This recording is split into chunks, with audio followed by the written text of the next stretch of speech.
The Magic Pitcher, based on The Miraculous Pitcher by Nathaniel Hawthorne. Read and presented by George Pitropogiannakis.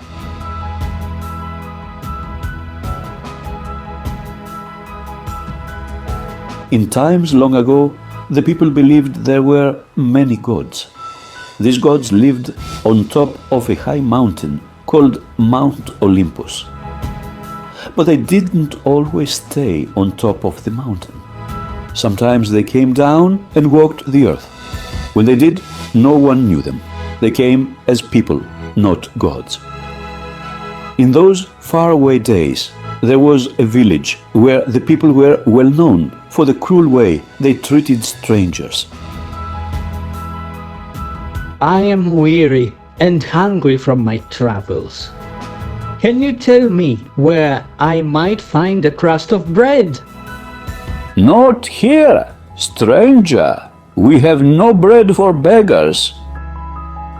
Then dogs would chase the stranger, after him Hector, and children would follow, shouting and throwing stones. Aim well, my son. On a hillside overlooking this terrible village, there lived a poor but kindly old man named Philemon with his wife Baucis. One evening, after they had eaten their supper, they sat at their cottage door. Ah, wife! Just listen how fiercely the dogs are barking below. I fear some poor traveler is seeking shelter from our neighbors. And instead of giving him food and lodging, they have set their dogs upon him. I do wish our neighbors felt a little more kindness for their fellow creatures.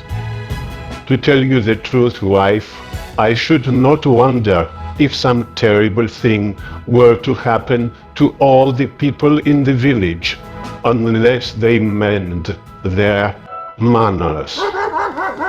I never heard the dog so loud. Nor the children so rude. I wonder who this stranger can be. Soon, at the foot of the hillside, two travelers came into view. One was an older man of great dignity. The other was young and lively. Be off with you. Let us pass in peace. Come, wife, let us go and meet these poor people. No doubt they feel too heavy-hearted to climb the hill. You go and meet them. I will hasten indoors and see whether I can get them anything for supper. So Philemon went down the hill and put out his hand. Welcome, strangers! Welcome! Thank you. This is quite another greeting from the one we received from your neighbors. Tell me, why do you live among such bad people? Perhaps the gods put me here to make up for their cruelty. Philemon led the strangers up the hill to his humble cottage. How odd! This fellow does not seem weary at all from his travels. His feet almost fly when he walks. And what strange shoes he has on! I am certain I saw the wings flutter. How light-footed you are, stranger! Why, there is nothing like a good staff to help one along. The staff, in fact, was the oddest one that Philemon had ever seen. A curious piece of work, sure enough. A staff with wings. And the snakes. The snakes on it seem almost to be alive. There is something very strange about these travelers. I wonder who they are.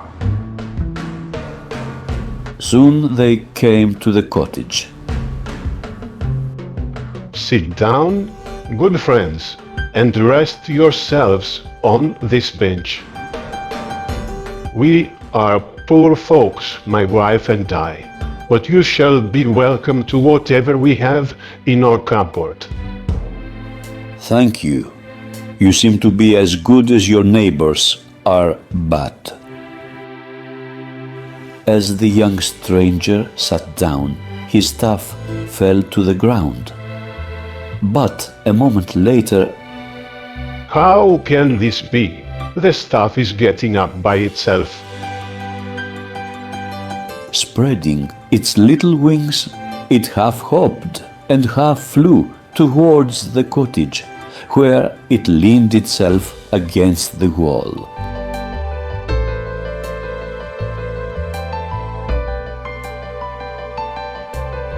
But before Philemon could ask any questions, Tell me, my good fellow, was there not a lake long ago which covered the place where that village now lies? Not in my day, friend, nor in my father's time before me. But I have heard it said that there once was a lake there, many years ago. I would rather see a lake there again than a village full of people as dreadful as your neighbors. at these words, the sky grew dark and thunder filled the air.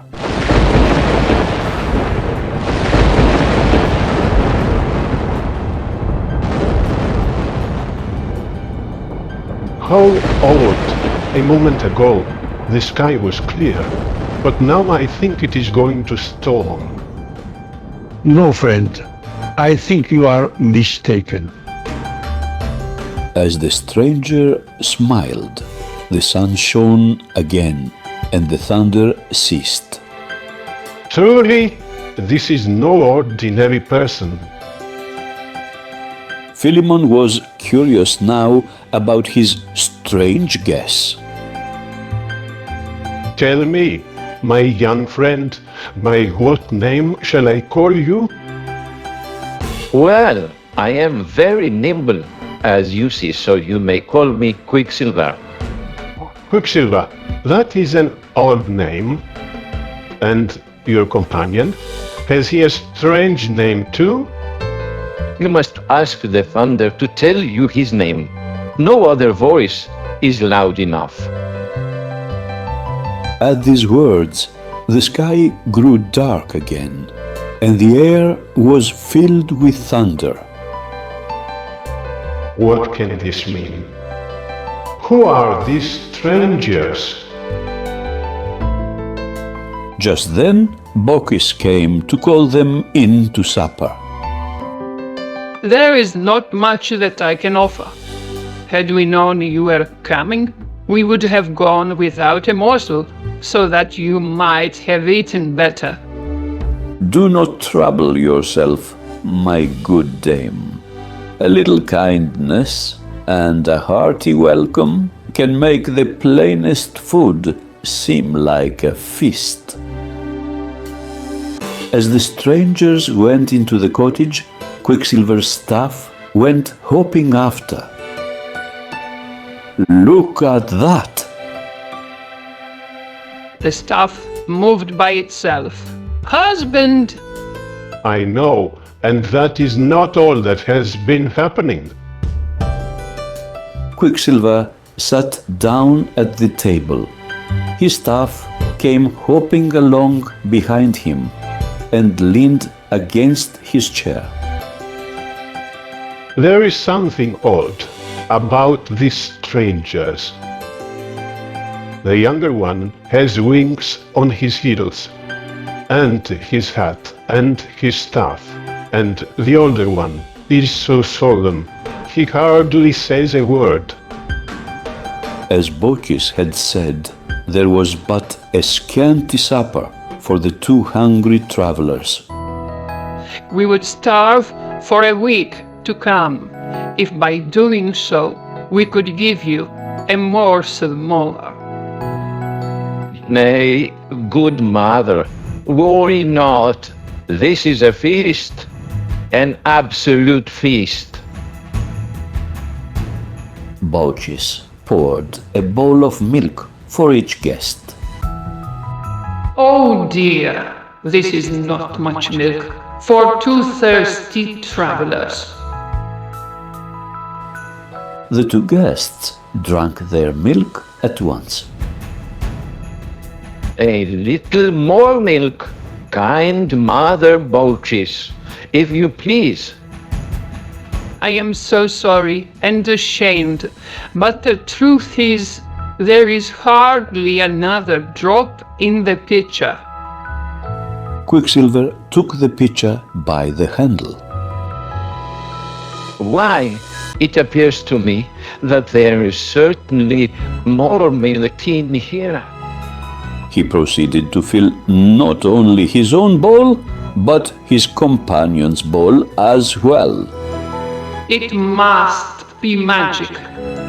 I'm certain the pitcher was empty when I put it down. In any case, the pitcher is certainly empty now, after filling the bowls twice over. What excellent milk!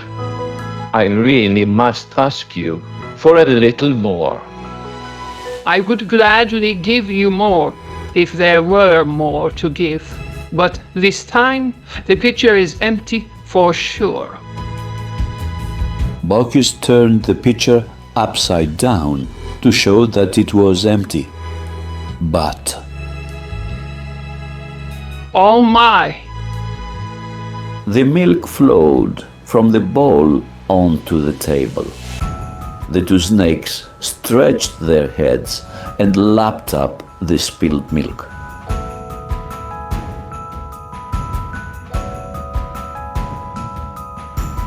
There is something strange going on here. I know the pitcher was empty. You must have made a mistake, but it is certainly empty now.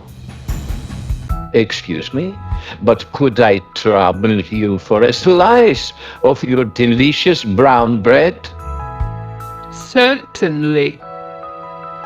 Baucis sliced the bread. How odd. The loaf seems bigger now than when I first brought it to the table. She took a crumb for herself. Can this be the bread I baked? It is the best I have ever eaten. Then Baucis spread some honey on the bread.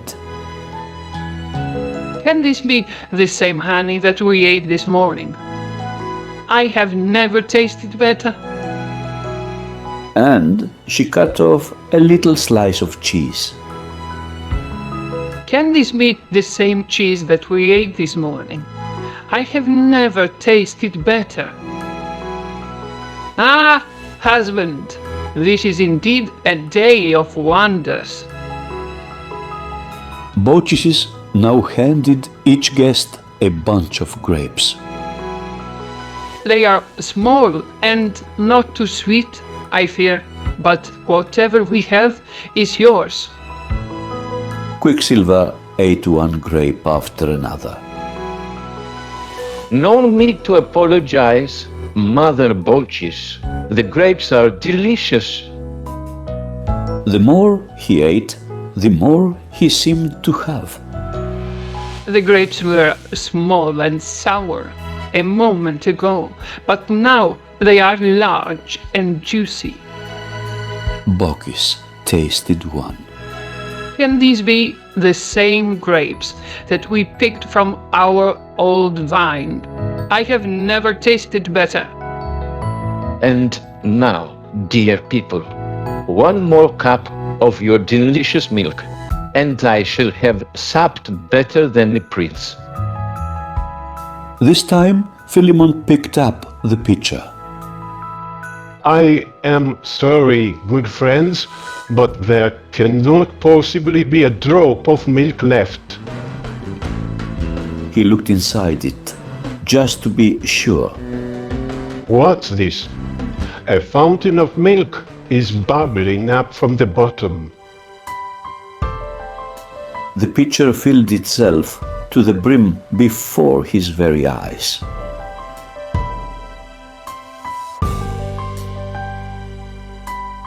Who are you, wonder-working strangers?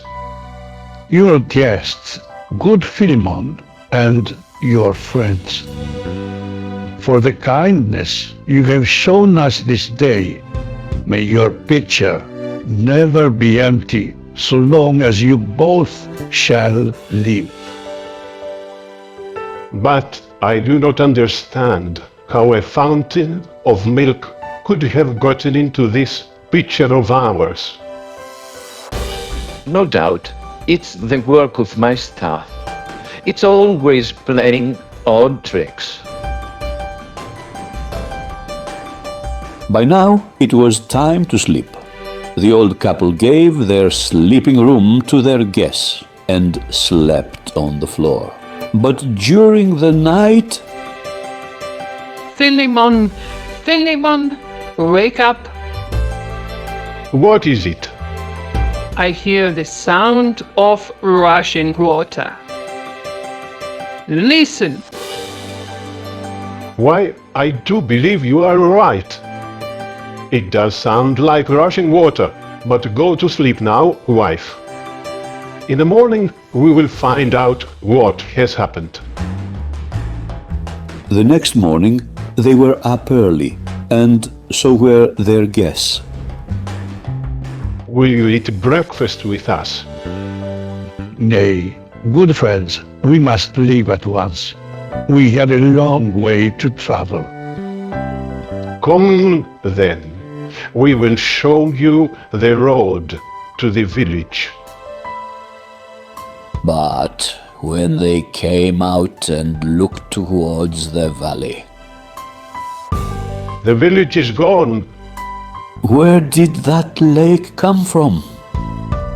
Last night, while you slept, the lake filled the valley from brim to brim. Ah, so that was why we heard the sound of water.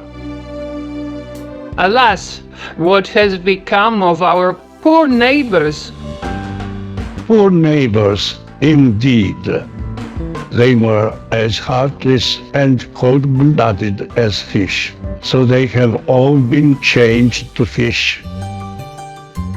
Philemon and Baucis turned towards the elder traveler. They gazed into his face as if they had been gazing at the sky. Where men do not feel towards the humble stranger as if he were a brother, they are unworthy to live on our earth. But now the lake is not the only change that was made. Turn and look at your cottage. Our cottage. When they turned to look, their cottage had become a fine marble palace. This is your home. Be as good in yonder palace as you were before. Last night you thought we were two homeless strangers, but you treated us as if we were gods. And, good friends, that is what we are. I am Mercury, the messenger of the gods. This is Jupiter, the father of us all. Because you were so kind, your milk was turned into nectar, and the bread, cheese, honey, and grapes became ambrosia. The gods have feasted at your table as they feast on Mount Olympus. You have done well, my dear old friends. Philemon and Baucis fell on their knees before their guests, but they have disappeared. From then on, Philemon and Baucis lived in the palace. Whenever a traveler passed, he was sure to receive a hearty welcome. Come, my stranger. The magic pitcher never ran dry. If the guest was honest and kind-hearted, what excellent milk! I have never tasted better. But if a visitor happened to be mean or cross, what dreadful milk! It has turned completely sour. Thus, Philemon and Baucis lived a great while, spreading joy and kindness among all who passed their way.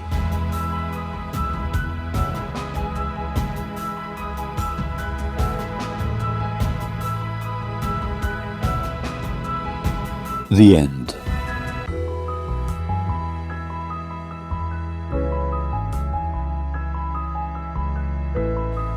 The Magic Pitcher, based on The Miraculous Pitcher by Nathaniel Hawthorne. Read and presented by George Pitropogiannakis.